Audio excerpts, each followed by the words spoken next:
All right, good afternoon, everyone, and welcome to today's webinar, which is a spotlight on India. All right, and so my name is Michelle Balorci. I'm based in the Washington, D.C. office of IIE, the Institute of International Education, and I work on the Fulbright Scholar Program for South and Central Asia, and I'm happy to have a spotlight on India today because India is one of the largest countries that we have in the catalog and in the region, of course. And today I am joined by Dr. Anuradha Needham of Oberlin College. She's a professor of English, and she recently returned from India just last month. And so she's joining us to share about her experience as a Fulbrighter to India, and she'll be taking your questions as well. All right, so just a little bit background on the Fulbright program. It was established in 1946. The State Department had, under the auspices of the State Department and Senator Fulbright, his initiative to bring people to people, people from across cultures together to enhance and foster mutual understanding across borders, across cultures. And since 1946, the Institute of International Education, on behalf of the State Department's Bureau of Educational and Cultural Affairs, has been administering the Fulbright Scholar Program. Today's webinar is geared towards academics, independent scholars, professionals, artists, researchers who are interested in teaching and researching abroad. If you are a student or a graduate student or a young professional, we do have the Fulbright Student Program, and you can check that out on the website. It's a separate program for students who are pursuing up to the PhD level. If you have a PhD and have some substantial work experience without a PhD, this would be the program you would be thinking about. Okay, so the Fulbright program in numbers. This is just a little overview to give you an idea of how large the program is. So as I mentioned, today we're speaking specifically about the Fulbright Scholar Program. We also have the student program, and there's several other programs for visiting scholars and specialists. But altogether, we've had more than 380,000 Fulbrighters go around the world and also as visiting scholars and students to the United States. From the U.S. Scholar Program specifically, we send about 800 scholars and professionals abroad. So that's what we're going to be discussing today. The program has 160 participant countries, and till date, we've had 37 heads of state, several Nobel laureates, and recently, this past Pulitzer Prize announcement, we saw that two former Fulbrighters have received Pulitzer Prize, and I'm happy to say that one of them was a grantee to India, Jake Halpern. So he's a cartoonist who won the Pulitzer Prize this year. And of course, several MacArthur Fellows and Presidential Medal Freedom recipients. So if you get a Fulbright, you're in very good company. And of course, this is, what makes it such a prestigious program is not only what our scholars do in country during their grant, but what they do afterwards in their career. So this is just something we always like to share with the audience. Now, in terms of the core scholar program, today I'll be speaking about opportunities for faculty and professionals. We also have seminars available for international education administrators. And if you're interested in that, I would recommend the webinar that we're holding next week on May 2nd for the IEA seminars. But specifically in the core program today, the awards that we have are for teaching or research. And most of the awards in the catalog are from 3 to 12 months, so you can find shorter term options or for the full academic year. And a lot of them are open to all disciplines. So we have, out of the 470 awards in the catalog, about 270 are open to all disciplines. That means really the country is just open to hosting scholars from all backgrounds. There's no preference. And that's what we have for India today. I'll be going more into detail. The deadline this year is August 1st. and you can see here just in the graph the breakdown of what our scholars do. So about 17% do grants that are specifically just for teaching, so they opt for teaching grants. About 41% teaching and research combination, and then about 42% research. So there's really no particular way to do a Fulbright. It really depends on what your project entails or what you hope to do in the country of your choice, and so we'll be discussing those different opportunities. Speaking of the eligibility, that's one thing that we need to discuss right away, of course, is who is eligible to apply. So since this is a U.S. government program sending scholars abroad, U.S. citizenship is required. And then depending on the award, a PhD or a terminal degree may or may not be required. So there are several ways to search that in the catalog, doing a search that would be, that would tailor to your profile. Many are open to master's degrees with several years of professional experience. We also have awards that are open to postdocs, early career applicants, so there's lots to look out for. And again, teaching experience would depend on what the award requires.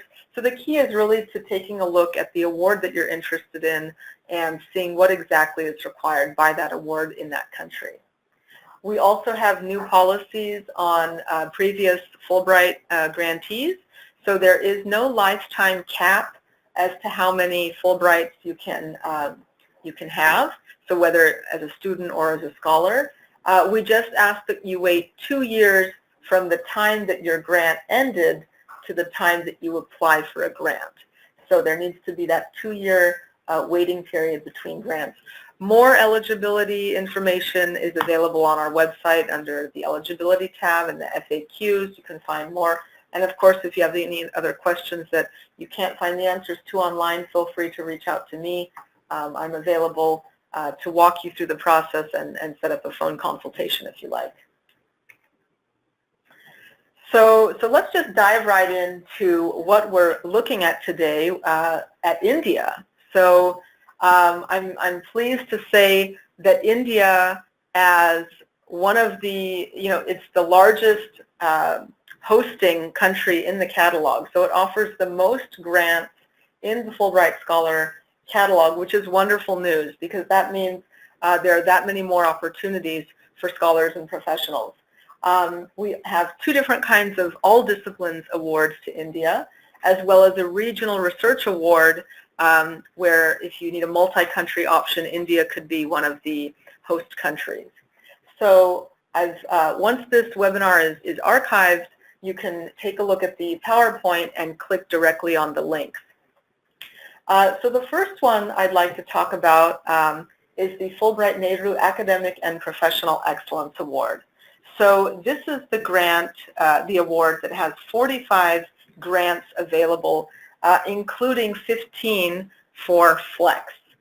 So if you're not familiar with Flex, we have more information on our website, but essentially the Flex option is there for research projects that require multiple visits over a 2-year academic period.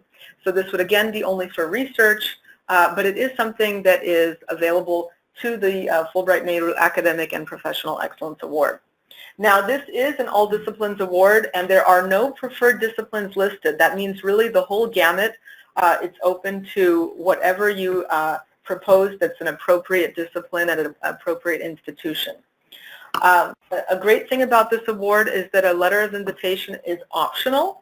So if you are someone who is brand new to looking at India and you have no idea where to start or how to research a potential host institution, that is not a problem. It shouldn't be a barrier to you considering applying for an award to India. The Commission in India is very supportive of hosting Indian scholars and also, scholars on India and specialists on India, but also they're very interested in hosting academics who have absolutely no connection or background in India. They are there to help and support you, and that's why they've made the award as open as they have, open to all disciplines, open to all ranks. So postdoc applicants are encouraged to apply. They have the Distinguished Chair Award, so more senior scholars are encouraged to apply. So really, they're open to professionals, artists, dancers, musicians. They are just very, you know, they're very open to sending as many American scholars across the length and breadth of India, which is a vast country of more than 1.3 billion people. And so there's a demand and there's a thirst for sharing across, you know, with colleagues from America. And so this is a wonderful opportunity. The Fulbright Nehru Award specifically has a grant length of 4 to 9 months. More information is available on the website, but the minimum is 4 and the maximum is 9. If you do flex, the parameters are a little different. For this award also, a PhD is not required. So again, if you are a professional that has several years of experience but you don't have a PhD or a terminal degree, that is not a barrier. Locations are essentially, you know, they're open to anywhere in India except for the state of Jammu Kashmir, so there's just a couple things to consider there. But otherwise, there's 28 other states in India to consider. You can be affiliated with a university or college, a think tank, an NGO, or research centers. And again, if you don't have an idea of where you may be placed, the Commission is there to assist you. We have some information online that I could show you after our discussion. And so there really is loads of resources, a wealth of support in country once you arrive. And so India, it makes India really an ideal location, especially since you know, all of your teaching would be in English if you choose to do teaching, and a lot of the resources are in English as well. So having lived there 6 years, I can attest to this. I was a student there in my master's program.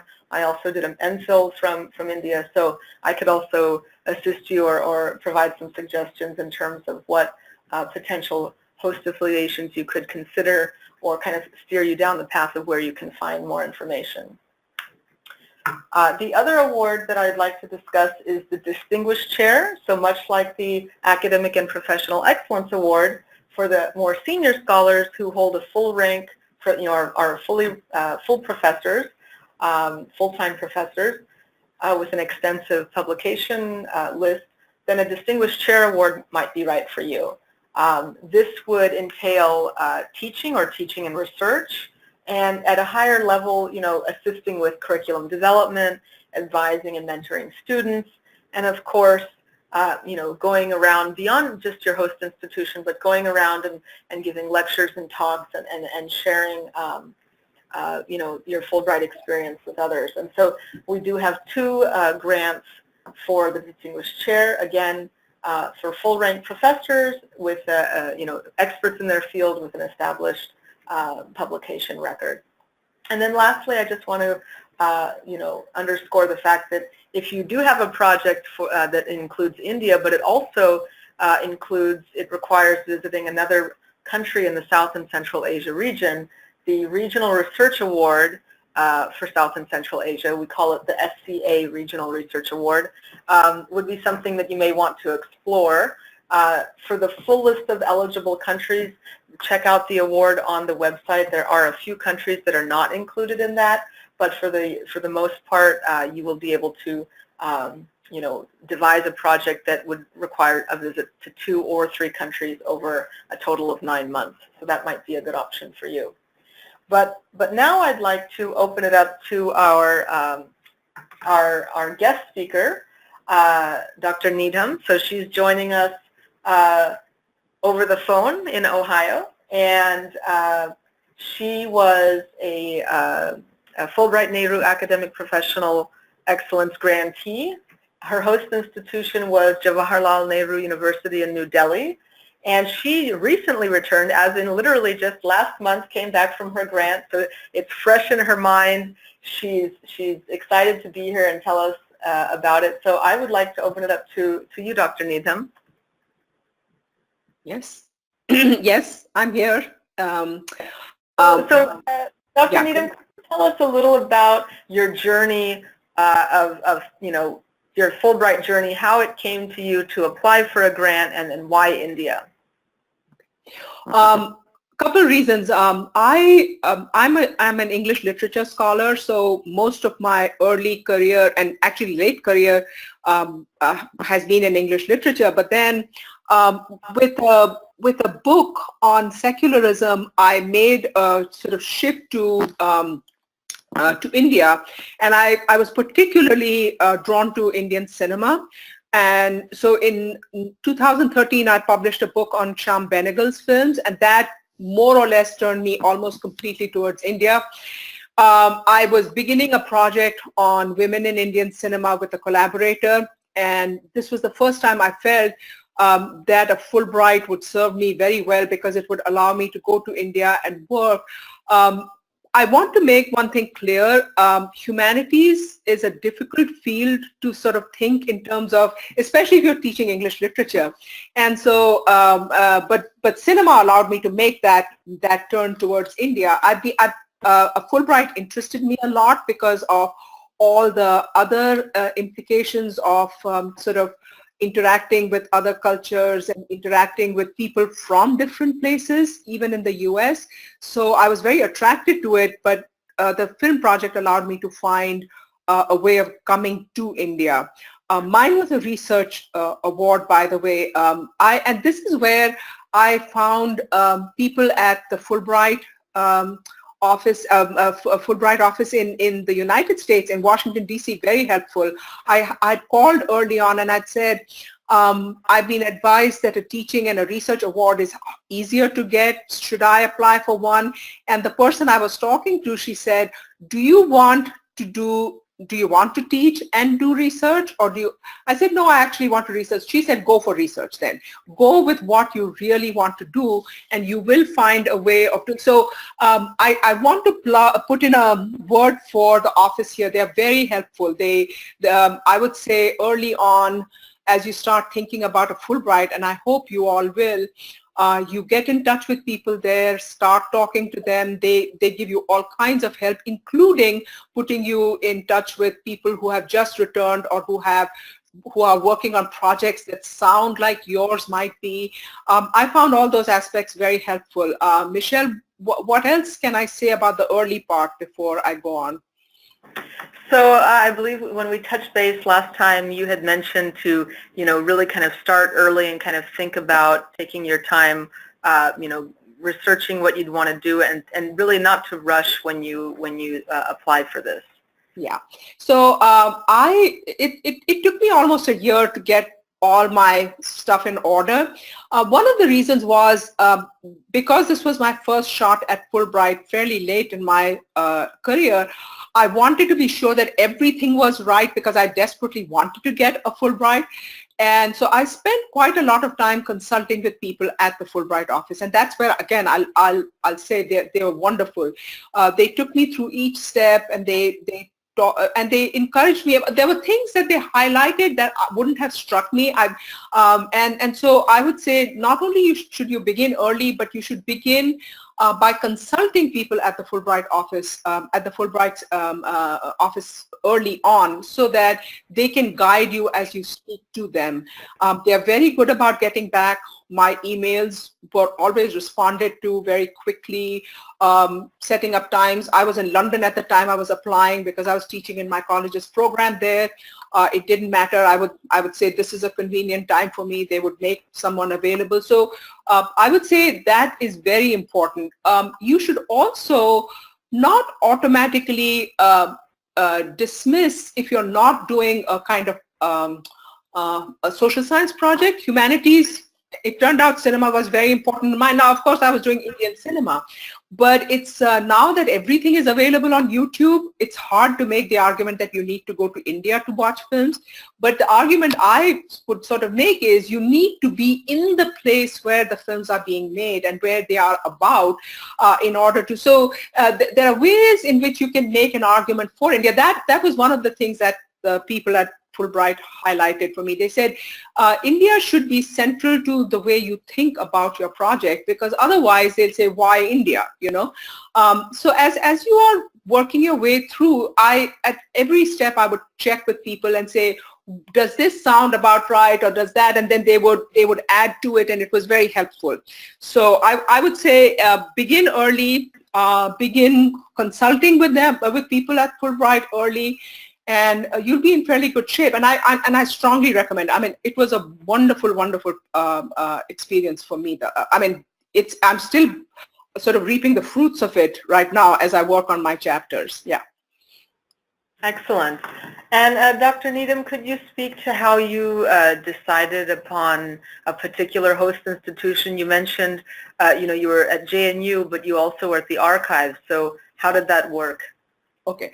So in my case, because the project itself was defined fairly clearly, I knew that there were at least 2 places I needed to be in. I wanted to be 2 or 3 places. I wanted to be in touch with film scholars because one of the things that I discovered in my field was that Indian film studies, although it's very recent, it's a very vibrant field. And so there are scholars who are thought of internationally as very well known, and their work is presented in all kinds of global fora. So the people I wanted to work with were at 2 institutions in Delhi. Ranjani Majumdar and Ira at Jawaharlal Nehru University, and Ravi Vasudevan at Center for the Study of Developing Society. So I wrote to both of them. I had sort of a nodding acquaintance with both of them. I wrote to both of them early. I found out about what they had available in their institutions, on the basis of which then I found that JNU would serve me better because they actually have a program in cinema studies. They have a kind of growing library also over there. And one of the advantages of doing that was it was easy then for me to secure letters from them, letters of invitation from them. Now, letters of invitation aren't required, but this was again one of the things that emerged from the conversation. People said, if you do manage to secure, then people are assured that your work is India-centered and so on and so forth. So again, it's just a question of, so I decided on the basis of what resources would be available to me. But as it turned out, both institutions and both faculty personnel from both places turned out to be very, very helpful. Oh, excellent. And, in fact, in one of the photographs, which was from a panel that I'd organized, Ranjani is sitting, Ranjani and Ravi are both on that panel. So they were willing to, do things that I could organize. Yusuf wanted me to organize, and so on. Yusuf is the United States and India Education Foundation, which handles the Fulbrights. Yeah. Yes, otherwise known as the Fulbright Commission in India, Yusuf. So could you speak then a little to what your involvement was at your host institution, and then also we see the different talks that you gave here in the photographs. One was at the University of Chicago's Delhi Center. So could you speak a little as to how you got around as a Fulbrighter in India? Yeah. So actually my host institution turned out to be the Yusuf office, because they organized a lot of stuff for me, and I was very grateful for it, because that forced me to actually start writing different parts of my, different aspects of my project as I was doing the research over there. And it encouraged me to present this work and to elicit responses from the audience. And the audiences are very vibrant, and I'll speak about that in a moment to why it was so important for me that audiences in India were responding to what I was saying. So Yusuf was very helpful, and I would say if you do go to India on a Fulbright, be open to the idea of making presentations. When Yusuf people approach you, don't say no, because that could be one of the best things that happen. It makes you actually present your work. It allows you to do substantive, it allows you to make substantive advances on your research, because you don't want to go in front of an audience and say stupid things. So you do the work and you present it, and they provide all the resources. They make the contacts. They provide transportation for you. Someone from Yusuf always accompanies you. So it's really a very high class affair, I should say. And but what was most significant for me was I presented my material in colleges actually that I had been at, I myself was educated in, because I grew up in Delhi. I presented at and the students were just, the students and the faculty were just amazing. They were so engaged. And one thing that I can never get in the US, because that is not a history US students bring or faculty bring to it, is a whole is this incredible knowledge about Indian cinema, because people clearly watch, even if they're not watching old films like I was talking about, they know what Indian, what Hindi cinema, what the tropes are, what the music is, and so on. So it really made an enormous difference when they would ask questions, because they could always add to what I was presenting. And that has sort of helped me flesh out my topic even more. So that is one major argument that can be made, that you need to be in the place if you are studying materials from that place. It's not a question of just sitting in the in the solitude of your study and looking up the internet and reading sources from the library. You need to actually be in the place to experience that kind of interaction. And it gave me the opportunity to actually serve as an ambassador, serve as, allow for that interaction that happens between people coming from different cultures, as it were. Yeah. Right. Could you speak a little bit about, I know that you attended the Fulbright conference, the mid-year conference in India. So could you speak a little bit about what that is and why it would be great for Fulbrighters who are in India as grantees to attend? Yeah, okay. Can you hear me? Yes. Mm-hmm. Okay, because I suddenly lost your voice for a minute. Okay. So the conference happened just as I was getting ready to actually depart, and it was a wonderful thing. It was very well organized. They make all the arrangements. They put you up in a hotel for 3 nights. People come from all over. So we had people coming from most of the south. People were there from Kazakhstan. They were from. There were people from Nepal there. There were at least 2 people from Sri Lanka, and who had gone to but who had gone to Sri Lanka. So it was not just the people from India, but from around the place. And so other Fulbright grantees to the region. Right, exactly. And I think the staff and the personnel that manages those programs, some of those people were also there. So you could have these great conversations, and it provided 2 or 3 absolutely wonderful opportunities for 2 or 3 different kinds of. One, you got a lot of time to spend with people, talking about their projects with them individually. But you also, I attended virtually.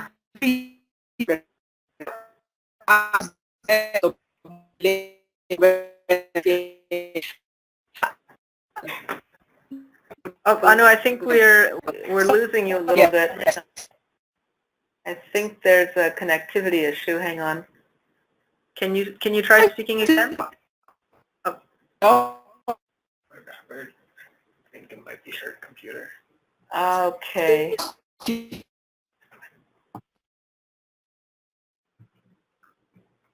Anu, are you with us still? Yeah, I'm here, but your voice is breaking up. Is that, okay? Can you hear me? Yeah, so could you actually just kind of start from discussing about, you said grantees were from all over, and you were discussing not just on a one-on-one, but something, and we lost you after that. Oh, okay. So what I was saying was the sessions that I attended, all the sessions, and they were really of a high order. I came to know, I was astounded by the range of topics covered. I was astounded by the range of ages, because I went and heard student researchers speak. I went and heard senior scholars speak. I went and heard, scholars who are just beginning out. So it was quite an astounding range of topics, and people placed differently in the profession. And they were the papers were of very high caliber. The presentations were of a very high caliber and very good. And there were great opportunities to socialize and to mix around and meet all the people. So that is where I made a lot of friends that I now correspond with regularly on email. Excellent. Yeah, so really kind of expanding the network and getting to know other Fulbrighters, right? Yes, Were you in contact with other Fulbrighters in Delhi where you were placed? Yes, 2 or 3. Actually, one Fulbrighter I had met in Oberlin College actually before she left. She was a friend of a student of mine at Oberlin, and so I met her before she went to. But through her, I came to know some others. But I also met other Fulbrighters through, for example, the panel I organized at University of Chicago's Delhi Center, and then of course at the conference itself, I met quite a few of them. Yeah. Okay. And what would you say to applicants who are just considering India? They may or may not have decided upon a particular award, and their work doesn't necessarily relate to India. But what would you say in terms of India as a place for research and teaching for an American scholar coming from, Mm-hmm. So this part of what I'll say is from secondhand experience. One of my students went to University of Hyderabad as a Fulbright scholar, and she found that actually she had access to a lot of wonderful resources. She was working particularly in the area of translation. And before that, she had gone, I think again as a Fulbright scholar, to Madagascar, and she had translated her honors project for me was on translating from French and writing about translation.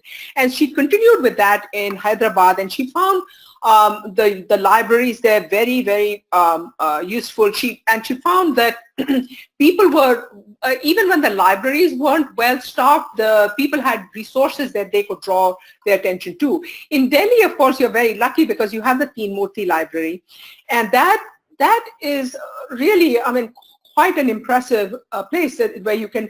I am told there are similar establishments. A lot of time what you depend upon, of course, are the contacts you make, and those people then provide you with access to resources that they have. So it's not like going to a library here, but you have a different set of resources when you go in there. If you're working on cinema, for example, they have they have the National Film Archives, which are really and the personnel there are incredibly helpful. And I'm told that there are places like that in art history and other disciplines where you can have the same kind of interaction and find very helpful personnel. Mm-hmm. And then was it required that you get any permits to go, visit these archives? Did Yusuf, the commission, help in any way, or how did that work for you? Well, I went to the film archives, but I had been there before since I'd done my earlier project on it also. So they recognized me, so they didn't give me any, but I always carry a letter. I carried a letter from the Yusuf office provides you with a letter. They provide you with several copies of for you to. So for example, I would always just show that letter, and some people will keep a copy of it. So I had several copies made of the day you arrive. When you arrive, you set up you meet up with the people at Yusuf, and various people give you, they help you out with things that you need. So you have this one-to-one, one-on-one interaction with people in the office there, and they help you negotiate the initial sort of arrival, how do I find myself a phone, how do I do, all those things are addressed in that meeting. They provide you with a folder of, all your medical stuff, but also things like that, letters of introduction, other information you might need, access to websites that you can use for, in my case, they were all Delhi Delhi-based. And then I also took a letter from my institution for access to the libraries, but mostly I was just using the material that the Yusuf office gave me, you know. Mhm. And that brings me to another point, Dr. Needham. You talk about the support and all the great assistance you had from the Fulbright Commission in India. How did you, I know we get a lot of questions from applicants about how they work it out with their home institution. And I know it's on a case-by-case basis, but did you work with the campus liaison, the Fulbright campus liaison, or how did you kind of broker that, or were you already up for sabbatical? Could you just talk about that? So I was, this was my sabbatical year, so I simply took the whole year off. And if I hadn't gotten the Fulbright, I would have been very disappointed, but I would have stayed and worked in my office here. But I did not work with the Fulbright liaison because this is an undergraduate institution. Most of their efforts are focused on the undergraduates who are applying for mainly teaching positions, you know, one-year positions to go to various places. And actually, my disappointment has been there's virtually no one who goes to India from here. You know, I don't understand. But partly it may be because of language. We don't teach any of the languages of South and Central Asia, so they just don't go. But partly it is that there is no fully developed program on, but that's a separate issue. I did not, but what I did have access to was two very wonderful sets of resources. One of my colleagues from history had served on the Fulbright, you know, the people who comment on grants and stuff like that.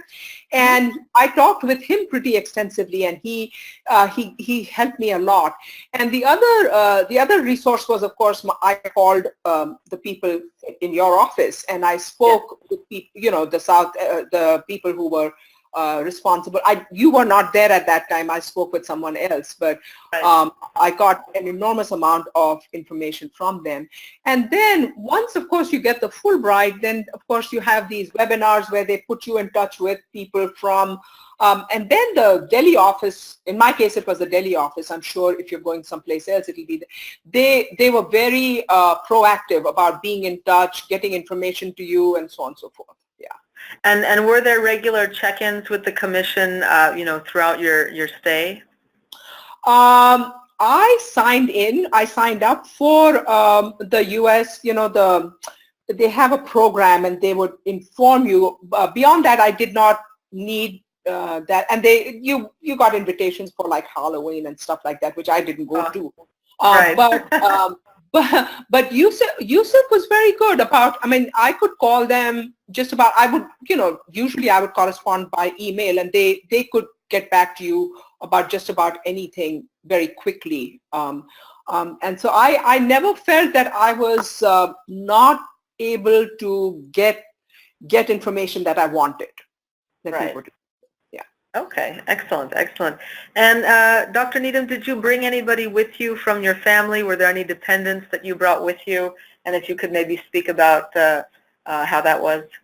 Yeah. So my husband went with me, and I'm not a very good example of it because my children didn't go, so I didn't have to. You know, my children are too old. They didn't need schools and so on and so forth. So they didn't accompany. My husband accompanied me, and both of us. I mean, there is a process that most Fulbrighters will have to go through about securing visas. We didn't have that because my husband has an OCI card and I have an OCI card. So we were both, you know, we were fine with that.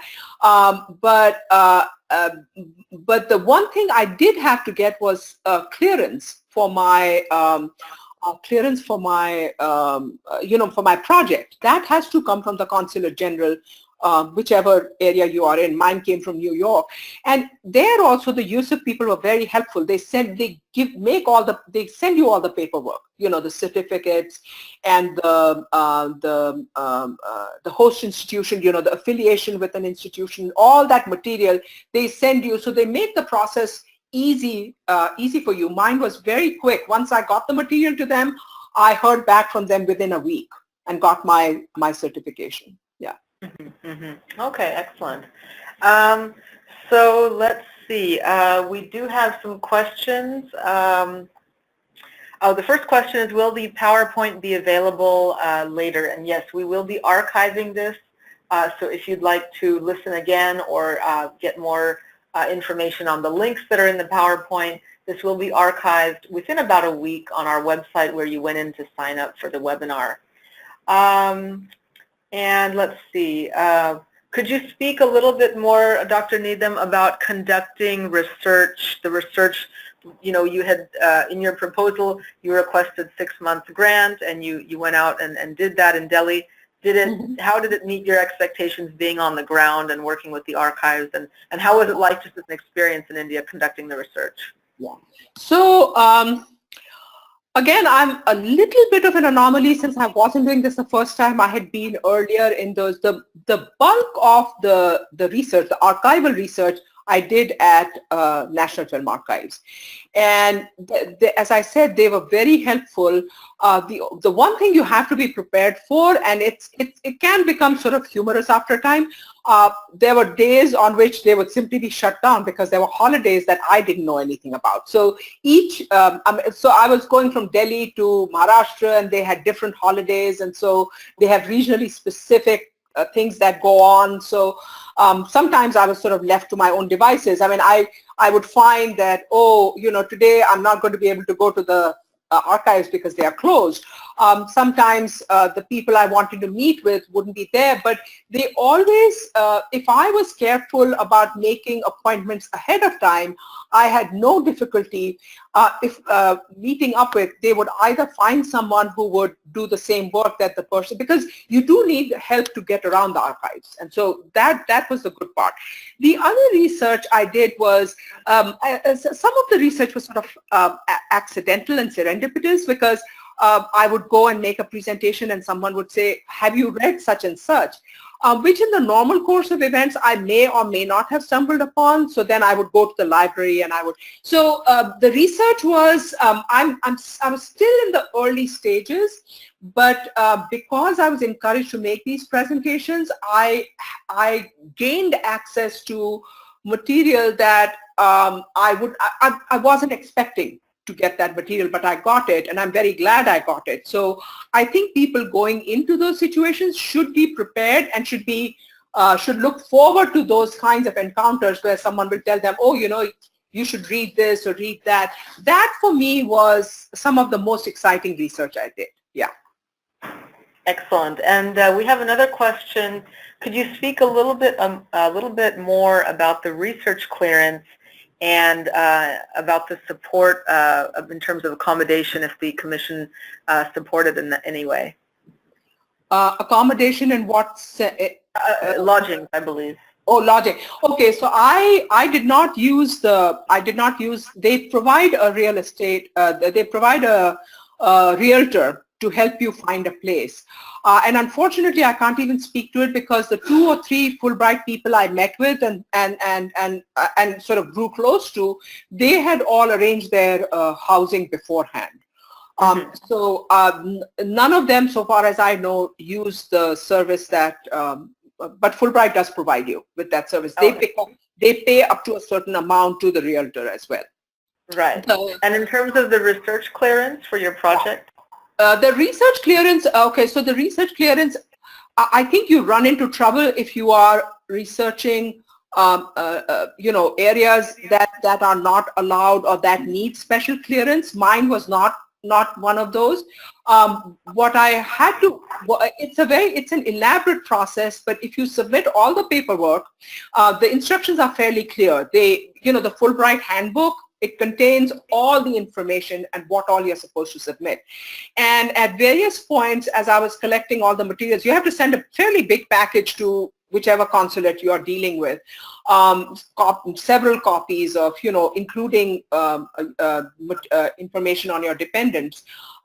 But it's explained very well in the handbook. So it's not difficult. As I said, I submitted my materials on Monday, and by Friday I got my research clearance. It was just a letter from the consulate saying, you are hereby, you know, cleared for carrying out, you know, this is your clearance certificate for, and they named the project. And so it was very quick. It was putting together the package that took me some time. And as I said, there were 7 copies of everything. You had to fill out information about the project. You had to attach your proposal. You had to, but all those materials we have on hand. It's just, and the materials that are sent to you by the USIF office, the grant letter and the certificate of affiliation and so on and so forth. So it's not, the materials are all there. It's simply a question of time, that you need to put all these things together and send it off. Right.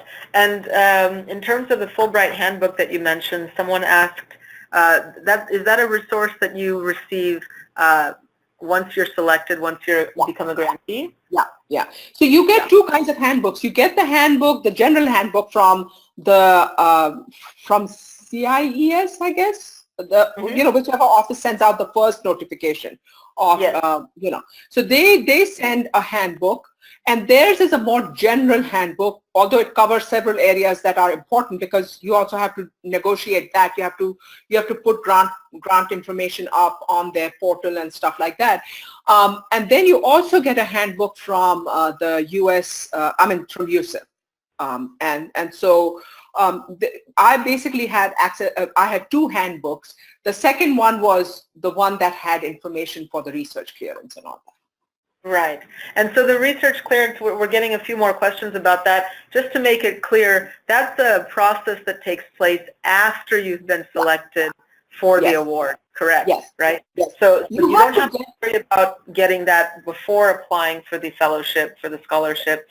That would be only if you were selected to go to India. Correct. Let's take other questions. All right, let's see. What is the best way to connect and dialogue with host colleges and universities for securing a teaching opportunity at a specific institution? So I think I can take this question, and what I would say is there are several ways. So we have what's called the Fulbright Scholar Directory, and if I could just pull up the website and show that to you, it's a wonderful resource. Here, if you just scroll up to the top, you'll see where we are on the main page.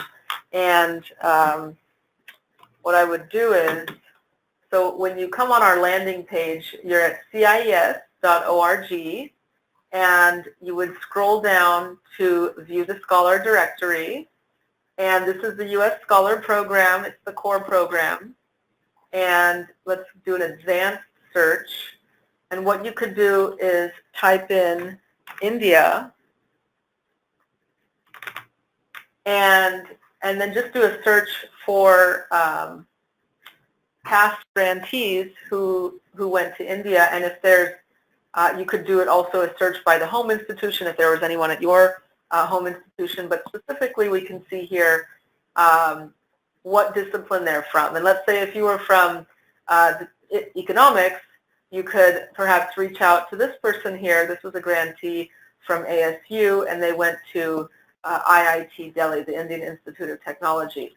And so perhaps, you could use the Fulbright network and reach out and say, oh, was this a great place? What was your experience at IIT Delhi in terms of your research or your project? And here we can see this person was lecturing and researching. So this is a great resource that I'd like to point out. Of course, you could also reach out to us at IIE. We could help you navigate what would be a potential host, how to start doing that search. And then once you identify a few institutions, just like Dr. Needham, she sent a few emails to identifying a couple of hosts, and you send your CV, your project, what you hope to do, your project proposal, and depending on their interest, by gauging their interest, based on their reply, you would know who to proceed with. So she proceeded with Jawaharlal Nehru University. There was a favorable response.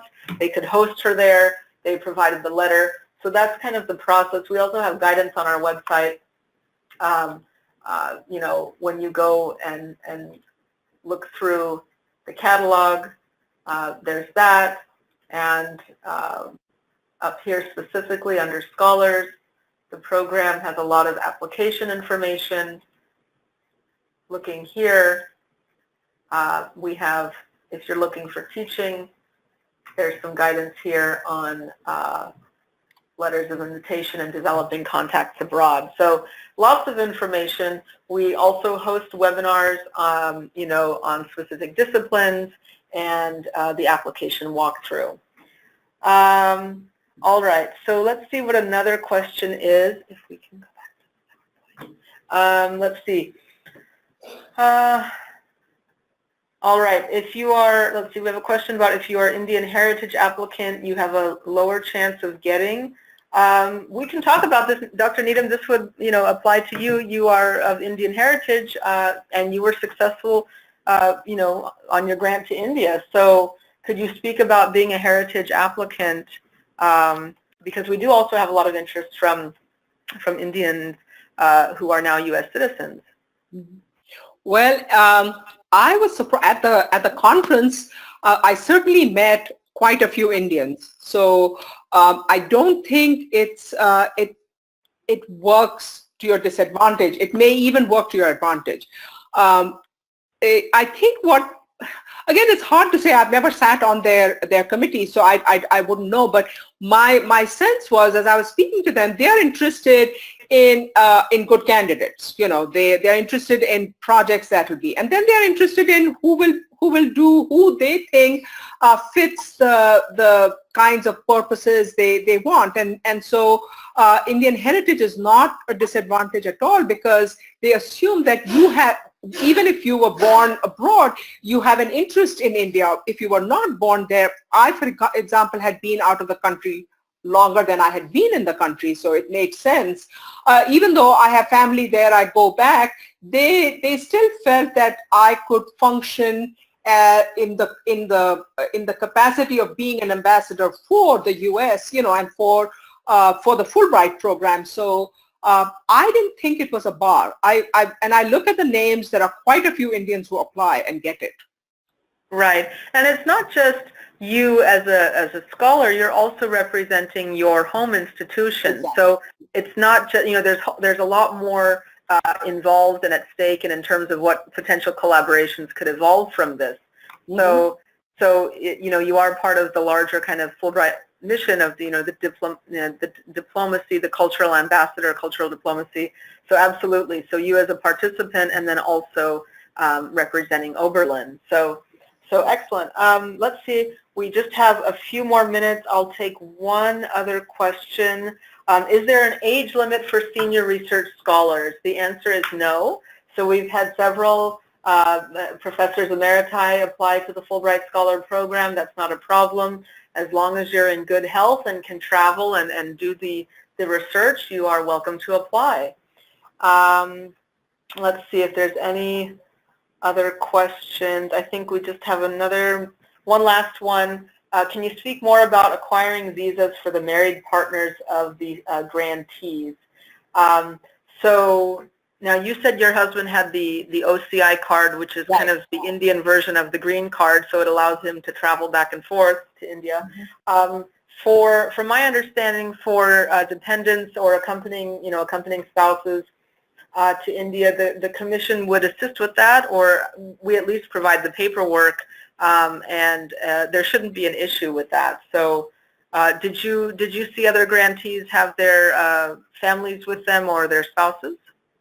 Well, at the conference I met, in fact, she had brought 3 children, and one of her girls was not, I mean, she couldn't quite figure as a dependent because she was over 18 or something like that, one of her children.